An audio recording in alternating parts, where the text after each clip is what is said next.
Well, howdy there, Internet people. It's Bo again. So, tonight we're going to talk about steel and a 14-year-old boy.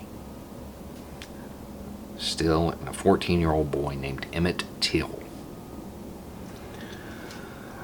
He's a name that a lot of people will recognize. And he has had a number of signs over the years. And he's had to have a number of markers because people keep defacing them, stealing them, shooting them, whatever.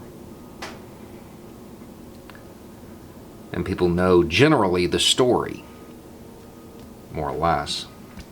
They know a part of it at least. I don't know that everybody knows the whole story, so that's what we're going to talk about. In the summer of 1955, a 14-year-old boy named Emmett Till was murdered for whistling at a white woman, engaging in some form of social interaction with a white woman. That's generally the story that people know. What I don't think that most people know is that in 2008, the woman that set this chain of events into motion admitted that she made large parts of it up. Or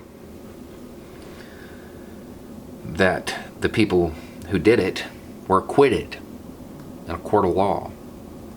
And then the next year went on to give interviews talking about what they did because double jeopardy applied and they couldn't be retried. They got away with it. I don't know that most people know that his mother was a woman of steel, unwavering, unflinching. Afterward, he was returned to Chicago, and his mother had an open casket. Now keep in mind, he was the victim of a brutal murder, but he was also in the water for 3 days, in the summer, in Mississippi. It's a pretty horrible sight. It is a pretty horrible sight. She said she did it because if the death of my son can mean something to the other unfortunate people all over the world, then for him to have died a hero would mean more to me than for him to have just died.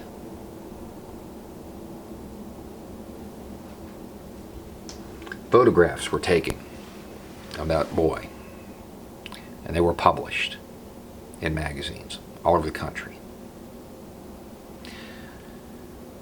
And those photos stilled resolve. They galvanized people. It's very hard to remain neutral after seeing something like that. It was a catalyst for the civil rights movement. You know, people say that he was the sacrificial lamb for the civil rights movement. I don't know that people understand how true that statement is. Because it's not just that he died, and that was the catalyst. He was a sacrificial lamb. The lamb is without blemish. It's innocent. Rosa Parks credited him with stealing her resolve.